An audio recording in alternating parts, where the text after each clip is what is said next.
बोलो श्री प्राणनाथ प्यारे की जय।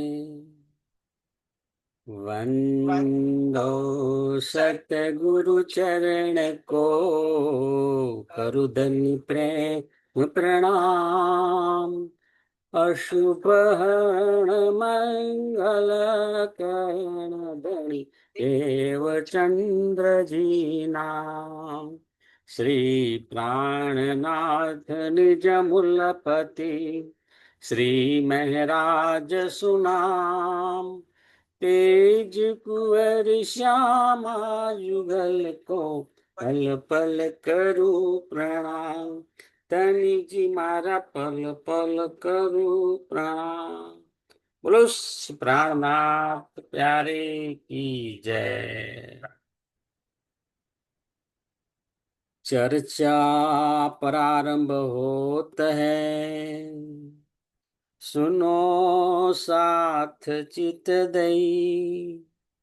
भजो राज श्यामा श्री प्राणनाथ, सखी जीवनी हमारो ए।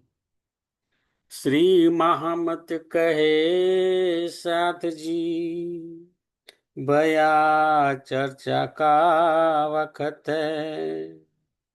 अब तुम सुनियो चित दे, लाला गे आए बैठे इन तखत।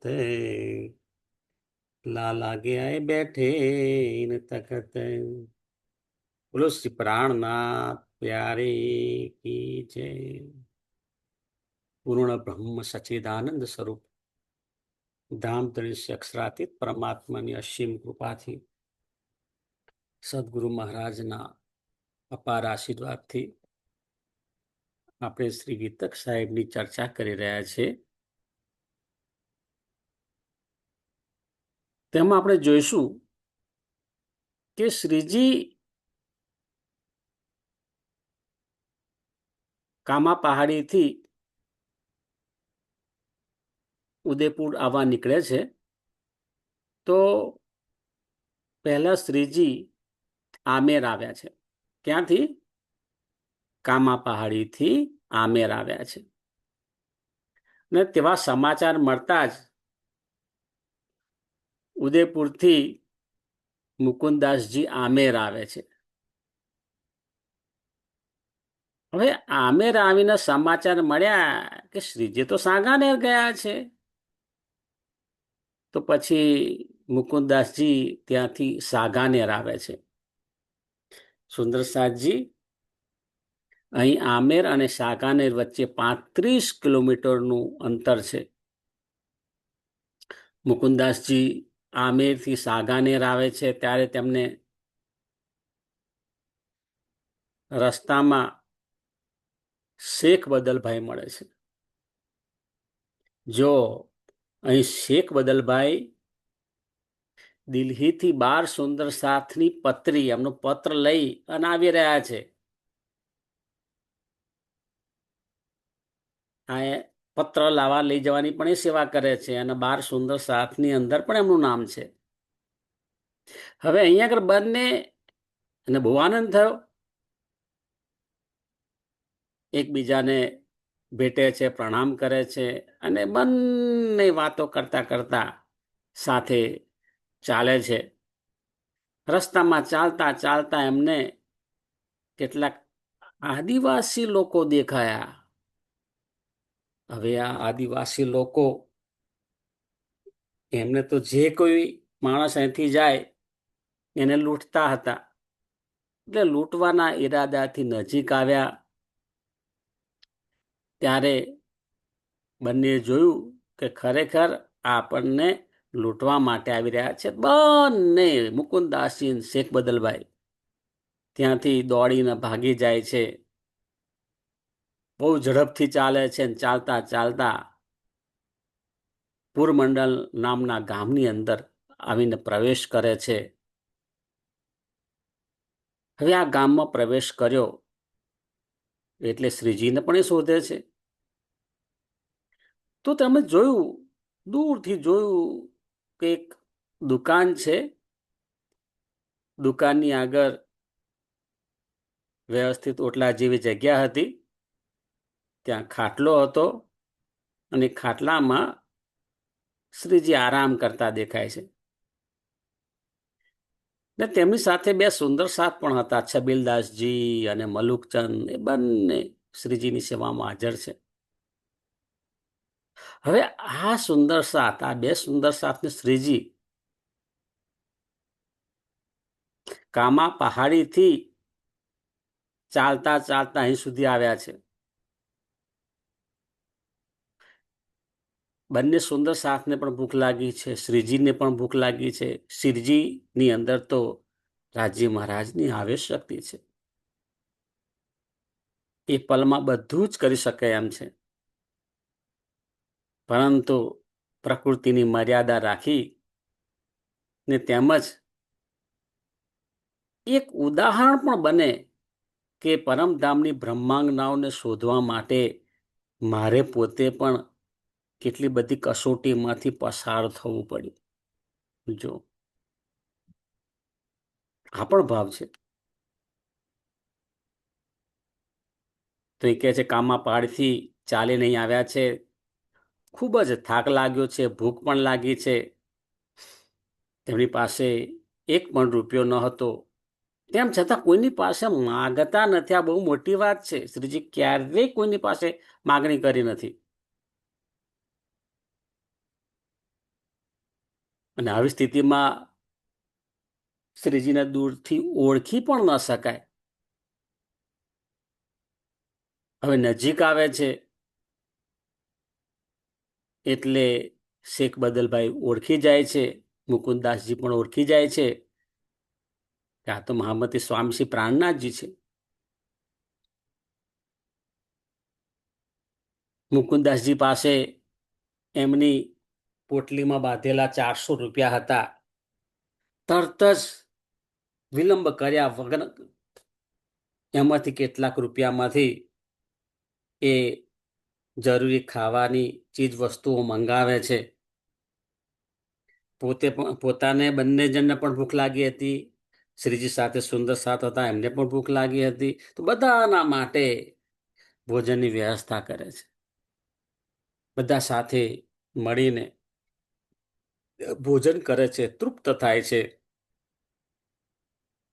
તો કહ્યું ને અહીંયા આગળ શ્રીજી એક પલકારામાં બધું જ કરી શકે. પરંતુ કારણ ઊભું કરીને આપણને દાખલો આપે છે કે પરમધામની બ્રહ્માંગનાઓને જાગૃત કરવા માટે મેં પણ અનેક કસોટીઓ પસાર કરી છે.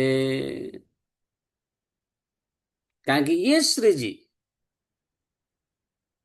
એમના ચરણ સ્પર્શથી શ્રી 5 પદ્માવતીપુરી ધામ આજે પણ એ જમીનની અંદર હીરા નીકળી જ જાય છે. એમના આશીર્વાદથી ને, મહારાજા છત્રસાલજીના જે આશીર્વાદ આપ્યા હતા, એ આશીર્વાદ ના ફલ સ્વરૂપે હજુ પણ આ ભૂમિમાંથી હીરા નીકળે છે. હીરાની ભૂમિ કહેવામાં આવે છે. તે પલકારામાં બધું જ કરી શકે એમ. તેમ છતાં પ્રકૃતિની મર્યાદા ધ્યાનમાં રાખીને અને આપણને ત્યાગ અને સાદા જીવનમાં રહેવાનો બોધ આપવાનો એની અંદર ભાવના રહેલી છે. સુંદર સાજી આપણું ગૃહસ્થ જીવન છે. હા, બની શકે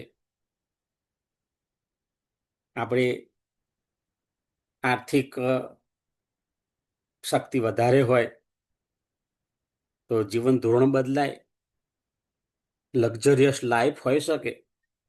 પણ સુંદર સાચી સગવડો હોવી જોઈએ, બધી સગવડો હોવી જોઈએ. બહુ જ સુવિધાવાળું જીવન જીવીએ એની કોઈ ના નથી. પરંતુ આ સુવિધાયુક્ત જીવનની અંદર પણ આપણું જીવન કેવું હોવું જોઈએ? આપણું સાદું જીવન જીવવાનું છે. સાદું જીવનનો ઉચ્ચ વિચાર. એ સાદું જીવન જીવનારો વ્યક્તિ બધી જગ્યાએ સેટ થઈ જાય, કઈ વાંધો ના આવે એને તકલીફ પડતી નથી. હા, સગવડ મળે તોય શું, ના મળે તોય શું. બધી જગ્યાએ સેટ થતું હોય. અને એવું આપણે જીવન જીવવાનું છે. એક સંન્યાસીનું જીવન જીવી શકાય, કેમ ના જીવી શકાય? લક્ઝરિયસ સગવડો હોય કે ના હોય, આપણા જીવનને કોઈ ફરક પડવો જોઈએ નહીં. ગમે તેટલી ભૌતિક સુખ સગવડો હોય, પરંતુ એ આપણા પરમધામના સુખની સરખામણીમાં આવી શકે ખરું? અરે સ્વર્ગ વૈકુંઠનું સુખ પણ પરમધામની સરખામણીની અંદર કરોડમાં ભાગમાં પણ ના આવી શકે. તો પછી આ જગતના સુખની વાત ક્યાં કરવી? એ છે આપણું પરમધામ. એ પરમધામની દિવ્ય આત્માઓ આ જગતની અંદર દુઃખરૂપી માયાનો ખેલ જોવા માટે આવી છે, અને એ દ્રષ્ટા ભાવથી ખેલ જુએ છે. અને એ આપણે જ છીએ. અને આપણે આ જાગ્રત થવાનું છે. આ શરીર જે મળ્યું છે એ સ્તનની અંદર આપણે જાગ્રત થવાનું છે. અને એથી બેઠે ઘર જાગેતા જાગ્રત થઈ આપણા નિજ સ્વરૂપના દર્શન કરવાના છે, આપણા ધામધણીના દર્શન કરવાના છે, શ્યામા મહારાણીના દર્શન કરવાના છે. તો જો અહીં આગળ આપણે જોઈ ગયા કે શેખ બદલભાઈ અને મુકુદાસજી બંને દૂરથી જુએ છે, ખાટલામાં શ્રીજી બેઠા છે. શેખ બદલભાઈ પણ થોડી વાર તો જોતા જ રહ્યા. અને ત્યાર પછી શ્રીજીના ચરણોમાં પોતાનું તન મન અને ધન સંપૂર્ણ સમર્પિત કરી દીધું. એમની પાસે 300 રૂપિયા હતા. એ 300 રૂપિયા શ્રીજીના ચરણોમાં સમર્પિત કરી દીધા.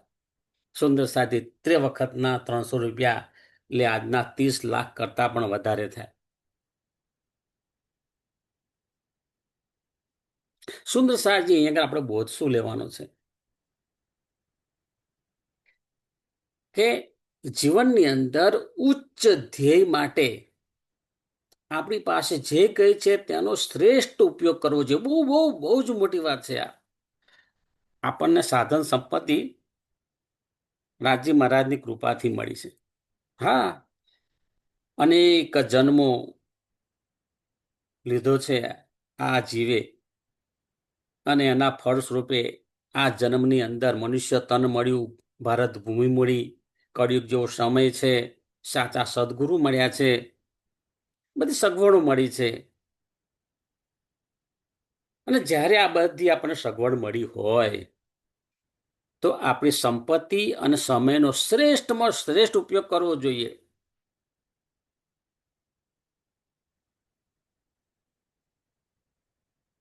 એટલે આપણે બહારથી ગૃહસ્થી પરંતુ અંદરથી સાચા સંન્યાસી બનવાનું છે. ભગવા કપડાં પહેરે એ જ સંન્યાસી એવું જરૂર નથી ભાઈ. ભગવા કપડાં પહેર્યા હોય તેમ છતાં પણ મનની અંદર ઘણી બધી કામનાઓ રહેલી હોય, માયાના વિચાર કરતા હોય, એવું બને? આપણે તો સાદા જીવનની અંદર સંસારી જીવનની અંદર રહેવાનું છે, પણ હૃદય કમળ ની અંદર વાલાજીને હંમેશા આપણે સમર્પિત રહીએ. એ રીતે જીવન જીવીએ તો એની મજા જ કંઈક જુદી છે. તો અહીં વિતક દ્વારા આપણે એ બોધ લેવાનું છે કે આપણે આપણો જીવનમાં કેટલો સમય શક્તિ અને નાણાં સમર્પિત કરી શકીએ છીએ આપણા આત્મકલ્યાણ માટે, તેમજ આપણી સાથે આપણા સંપર્કમાં જે કઈ લોકો આવે એમના માટે શું આપણી પાસે જે કઈ સમય શક્તિ અને નાણાં છે એનો કઈ ઉપયોગ કરીએ છીએ? હા, કેટલીક વાર આપણે વિચારીએ છીએ કે કોઈ સુંદર સાથ છે, બરાબર, ગરીબ સુંદર સાથ છે, એના બાળકો બહુ હોશિયાર છે, ભણે એવા છે, તો એ બાળકોને ભણતરની અંદર સહાય કરવી એ પણ એક ઉચ્ચ વિચાર છે.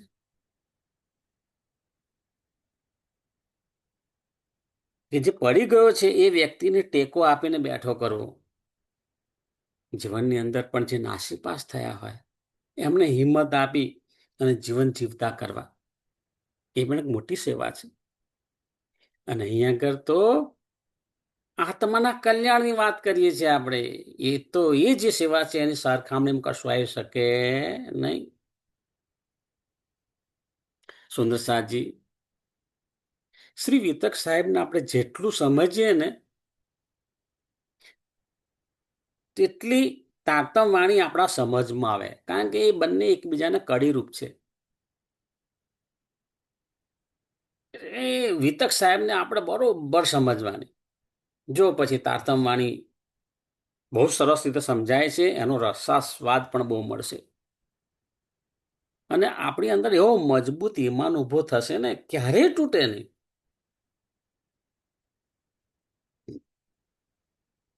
જેમ જેમ તારતમ વાણીનું મનન મંથન કરીએ તેમ તેમ આપણે જીવનની અંદર જીવના ધરા ઉપર જીવન જીવતા હોઈએ છીએ. જીવ ભાવની અંદર જીવન વ્યતીત થાય તો જીવ ભાવની અંદર કામ, ક્રોધ, લોભ, મદ, મોહ આ બધું આવે ને જાય, આવે ને જાય. પરંતુ સતત તારતમ વાણી અને વિતક સાહેબના મનન મંથનથી શું થશે કે આપણું આતમના ધરા ઉપર આપણું સ્થાન આવે છે. આતમના ધરા ઉપર આપણું જીવન આવે એટલે ધીમે ધીમે કામ, ક્રોધ, લોભ, મદ, મોહ બધું ધીમે ધીમે ધીમે ગાયબ થઈ જાય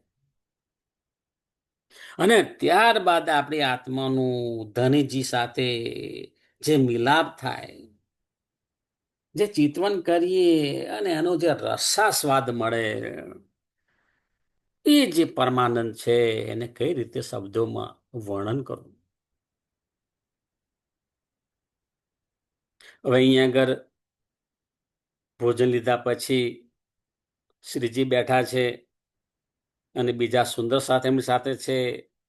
બાજુમાં મુકુદાસજી છે, શેખ બદલભાઈ છે. અને મુકુદાસજી કેટલાક સવાલ પૂછે છે કે શ્રીજી, આપણા 12 સુંદર સાથ જે દિલ્હીમાં હતા એમના શું સમાચાર છે? કારણ કે એમને થોડી ઘણી ખબર હોય પરંતુ પૂરેપૂરી સ્પષ્ટ ખબર ના હોય તો આપણે એ વાત જાણવા માટે પણ ઉત્સુક હઈએ. હવે શ્રીજીની અંદર પણ જે વિચાર હતા એ કહી દીધા. શ્રીજી કહે એટલે ઇમામ મહેદીનો સંદેશો લઈને આવનાર આપણા 12 સુંદર સાથ ઉપર મુગલ સલ્તનતના માણસોએ જે જુલમ કર્યો છે એ સાંખી લેવાય એમ નથી. એક વિશ્વ ધર્મની સ્થાપના કરવા માટે એમને મોકલ્યા હતા. જેની રાહ પેલો બાદશાહ જોઈને બેઠો હતો, એ ઇમામ મહેદીનો સંદેશો લઈને ગયા, તો એમની સાથે આવો વર્તન વ્યવહાર કરવાનો? શ્રીજી કહે છે કે આ મુગલ સલ્તનતનો પાયો ઉખાડી નાખીશ. જો સુંદર સાહેબજી, એ વાતને લગભગ 400 વર્ષ થયા. અત્યારે એના નમૂના આપણને જોવા મળે છે.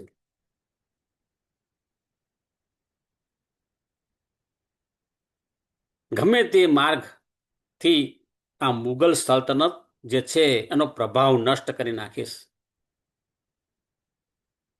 હવે શ્રીજી મુકુદાસજીને આદેશ આપે છે કે હવે તમે અહીંયા આગળથી અન્ય સ્થાને જાઓ અને ત્યાં જઈને લોકોના સમૂહની અંદર ધાર્મિક ચર્ચા કરો અને ત્યારબાદ લોકોની અંદર ભાવના જાગૃત થાય ત્યારે મને જાણ કરશો. હવે શ્રીજીના આદેશથી મુકુદાસજી અને મલુપચંદ બંને જાય છે. જો આ વખતે મુકુદાસજીની સાથે મલુપચંદ છે. હવે રસ્તામાં પણ પાછા ફરીથી ભીલ લોકો એમને મળ્યા. ભીલ લોકોએ તો લૂંટવાના ઈરાદાથી આ બંનેની પાછળ પડે છે. બંને દોડે છે આગળ, પાછળ આ લોકો પડ્યા છે. મુકુદાસજી ત્યાંથી સલામત રીતે નીકળી જાય છે અને ઉદયપુર પહોંચે છે. પરંતુ જ્યાં જ્યાં મુકુદાસજી જાય છે ત્યાં શ્રીજીને ખૂબ ખૂબ યાદ કરે છે અને પોતાની રીતે જાગરણનું કાર્ય સતત કરે જ જાય છે. હવે અહીંયા આગળ પણ ક્યારેક સુંદર સાથ મુકુદાસજીની ભૂલ શોધે છે.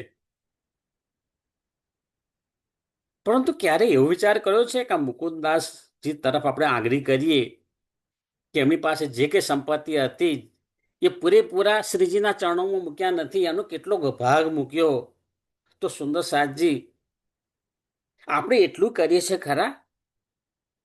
એ મુકુદાસજીએ જે સેવા આપી છે એ સેવાની સરખામણીમાં આપણે એમના ચરણ રજ જેટલી પણ સેવા આપી છે ખરી? એ વિચારવાનું છે. ક્યારેય વિતકના જે પાત્રો છે એમાં એમાંથી બોધ જ લેવાનું છે આપણે. જો શ્રીજીના આદેશથી ઉદયપુરમાં મુકુદાસજી જાય છે, ત્યાં લાગુ મસાનીને જાગૃત કરે છે. હવે લાગુ મસાની એક રાજ પરિવારના વ્યક્તિ છે, એટલે સ્વાભાવિક છે એમની પાસે સંપત્તિ હોય જ. એટલે એ જાગૃત થયા અને એમણે કહ્યું, શ્રીજી અને એમ સાથે જેટલા સુંદર સાથ છે એ બધાને બોલાવો અહીંયા આગળ. ભાવભીનું બધાને આમંત્રણ આપે છે. અને તેની જાણ મુકુદાસજી શ્રીજીને કરે છે કે તમારે અહીંયા આગળ ઉદયપુરની અંદર આવવાનું છે. અને આ રીતે રાજવી પરિવારના લાગુ મસાની જાગૃત થયા છે અને બધા સુંદર સાથ સાથે આપ સૌનું સ્વાગત અહીંયા આગળ કરવા માટે આતુર છે. શ્રીજી પૂરમંડળ ગામમાં છે. હવે પૂરમંડળ ગામમાં છે ત્યાં ખંભાતથી વલમાની દાસ આવે છે, રામબાઈ અને ગોદાવરી બેન પણ આવે છે. શ્રીજીના ચરણોની અંદર સંપૂર્ણ સમર્પિત થઈને પ્રણામ કરે છે.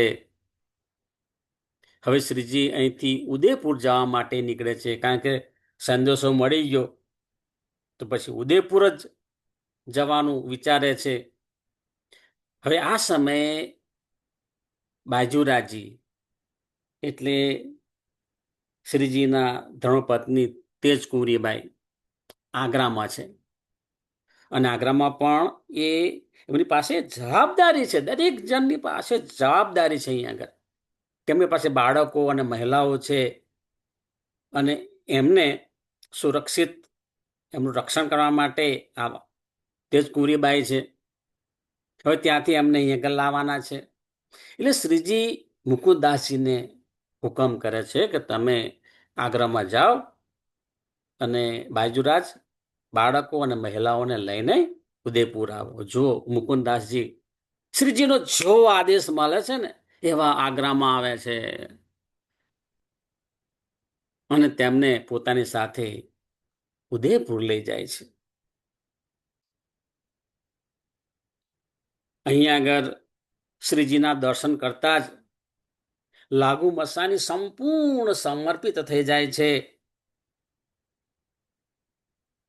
હવે ઉદયપુરની અંદર લાગુ મસાનીનું પણ હવેલી છે અને એની બાજુમાં લાગુ મસાનીનો ભાઈ જે છે એમની પણ હવેલી છે. તો પહેલા લાગુ મસાનીનો જે ભાઈ હતા ને એમને ત્યાં શ્રીજીની પધરામણી કરે છે. બધાને આનંદ ઉત્સાહ હોય ને કે શ્રીજી મારે ત્યાં પધરામણી કરે, મારે ત્યાં પધરામણી કરે. હો ભાગ્ય છે સુંદર સાથજી. હવે લાગુ મસાનીના ભાઈના ઘરે શ્રીજીને સુંદર સાથ છે, ત્યાંથી ખૂબ જ આદર સત્કાર સાથે સુંદર સાથ અને શ્રીજીને પોતાની હવેલીમાં લઈ જાય છે. લાગુ મસાનીના હવેલીની અંદર બધા એકત્ર થાય છે. બધી સુવિધાઓ આપી છે અને અહીંયા આગળ સુંદર સાથ ખૂબ જ આનંદ અને ઉત્સાહથી શ્રીજીના મુખેથી સત્સંગ ચર્ચાનો આનંદ લે છે. વેદ અને કતે બધા પ્રકારની ચર્ચા અહીંયા સાંભળે છે સુંદર સાથજી. ક્યારેય ચર્ચા ના સાંભળી હોય એવી ચર્ચા સાંભળવા મળે છે અને બધા સુંદર સાથને અને અન્ય લોકોને પરમ આનંદ પ્રાપ્ત થાય છે. દરેક વ્યક્તિના હૃદયની અંદર અલૌકિક પ્રેમનો સાગર વહેવા લાગે છે. કા શ્રીજી છે મહામતી સ્વામી શ્રી પ્રાણનાથજી ના મુખેથી જ્યારે ચર્ચા સાંભળવા મળે તો બધાના હૃદય આનંદથી હિવડારા ખાવા લાગે. એ આનંદ આનંદ થઈ જાય, આનંદનો સાગર વહેવા લાગે. સુંદર સાતજી, અહીં આગળ આપણે આપણા જે 12 સુંદર સાત છે એ 12 સુંદર સાતમાંથી આપણે બોધ લેવાનો છે. આ 12 સુંદર સાત જે ત્યાગ, સેવા, સમર્પણ, એ જોઈને બોધ લેવાનો છે કે આપણા જીવનની અંદર પણ આ બધા ગુણો આવે અને આપણું જીવન પણ પ્રેમની સુગંધથી ભરાઈ જાય. સુંદર સાતજી, આપણું જીવન પ્રેમની સુગંધથી હોય તો આપણને મળવાનો બધાને આનંદ થાય.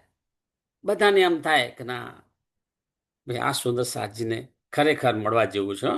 એટલા મીઠા મધુર સ્વરે પ્રણામ બોલે ને આપણે ગદ ગદ થઈ જઈએ. અને પાછી એમના મુખ્યથી ચર્ચા સાંભળીએ તો આપણને કંઈક ઉર્જાનો સંચાર થતો હોય એવું લાગે. આ તો શ્રીજી છે. અહીં આગળ ગામમાં, આજુબાજુના ગામોથી લોકોના ટોળે ટોળા આવે છે અને વેદ અને કતેબ આ બંને જ્ઞાન યુક્ત સત્સંગ સાંભળીને બધાને પરમ શાંતિનો અનુભવ થાય છે. બધાના પ્રશ્નોનું સમાધાન થાય છે. દરેકને પણ કહેવામાં આવે, કોઈને પણ કોઈ પણ પ્રકારનો પ્રશ્ન હોય તો પૂછી શકો છો. દરેકની શંકાનું સમાધાન થાય છે. હવે આ ચર્ચાનો પ્રભાવ એટલો બધો છે કે ધીરે ધીરે જે સુંદર સાત માયા તરફનું મુખ કરીને બેઠા હતા, હવે ધણીજી તરફ મુખ કરે છે અને માયા તરફ પીઠ કરે છે. વાહ વાહ. આપણે પણ આપણા જીવનની અંદર ધામધણીજી તરફ મુખ રાખવાનું છે અને માયા તરફ પીઠ રાખવાની છે. અને આવું કરીશું ને તો જ આપણે જાગૃત રાષ્ટ્રની કોપી છે એવો દાવો કરી શકાય. સુંદર સાતજી, આપણે પણ અહીંયા આગળ શરદ પૂર્ણિમા મહોત્સવ ઉજવીએ છીએ, રાસલીલાનો આનંદ પ્રાપ્ત કરીએ છીએ. તો પછી આ જાગણી લીલાના બ્રહ્માંડની અંદર જાગણી રાસની ગોપી છે એવો ભાવ રાખીને કેમ જાગણીનું કાર્ય ના કરી શકીએ? આપણા ધામધણીજી આપણને અનેક પ્રકારના લાડ લડાવે છે અને એ ધામધણી જે લાડ લડાવે, એ જે આપણને આનંદ આપે, એની સરખામણીમાં આ જગતની ગમે તેટલી ભૌતિક સંપત્તિ હોય, ક્યારે એની સરખામણી કરી શકાય ખરી? ક્યારે ના કરી શકાય. આપણા ધામધણજી સાથે આપણું નામ જોડાય એ કેટલી મોટી વાત છે. આ ક્ષર બ્રહ્માંડ છે. ક્ષર બ્રહ્માંડ થી પરે બેહદ મંડળ, બેહદ મંડળ થી પરે શ્રી અક્ષરાતીત પરમાત્મા, શ્રી કૃષ્ણ પરમાત્મા નું પરમધામ, દિવ્ય પરમધામ. એ દિવ્ય પરમધામમાં આપણે તો અંગના તરીકે પોતાને માનીએ છીએ. જીવંશ છે, ઈશ્વરનો અંશ જીવ છે, પરંતુ આ આત્માઓ તો પરમધામના જે શ્યામા મહારાણી છે ને, શ્રી રાજજી મહારાજના આહલાદીની શક્તિ આનંદ અંગ શ્યામાજી, અને શ્યામાજીના અંગો સુંદર સાથ. એ જે નૂરી તન છે, એ નૂરી તન જે આપણી પર આત્મ છે, અને પર આત્મ સુરતા સ્વરૂપે આ જગતની અંદર આ જીવ ઉપર બેસી દ્રષ્ટા ભાવથી આ જગતને જોઈ રહી છે. તો આપણું નામ તો અનાદિ અક્ષરાતીત શ્રી કૃષ્ણ પરમાત્મા, શ્રી રાજ્ય મહારાજ આપણા ધામધણી સાથે જોડાયેલું છે. અને એવું એક વાર આપણા હૃદયની અંદર બરોબર ઠસો ઠસ મજબૂતાઈથી આ વાત આપણે ગ્રહણ કરી લઈએ, આત્મસાત કરી લઈએ ને, પછી જીવન જીવવામાં બહુ સરળતા રહેશે. ગમે તેથી જીવનની અંદર તકલીફો આવે, ક્યારે આપણે ડગીશું નહીં. અને ત્યાર પછી સુંદર સાજી જુઓ, ત્યાર પછી આપણે આપણા ગુરુજીના ચરણોમાં પ્રણામ કરીએ ત્યારે એનો આનંદનો અનુભવ કરો. સુંદર સાતની સેવા કરીએ તો સેવાનો આનંદનો અનુભવ કરી જુઓ. અને જ્યારે ચિતવન કરીએ તો ચિતવનની અંદર પણ આપણને અલૌકિક આનંદ પ્રાપ્ત થાય છે. બોલો શ્રી પ્રાણનાથ પ્યારે કી જય, સદગુરુ મહારાજ કી જય, કૃષ્ણ કનૈયા લાલ કી જય. પ્રણામ સુંદર સાજી, સુંદર સાજના ચરણોમાં મારા કોટાન કોટી પ્રણામે.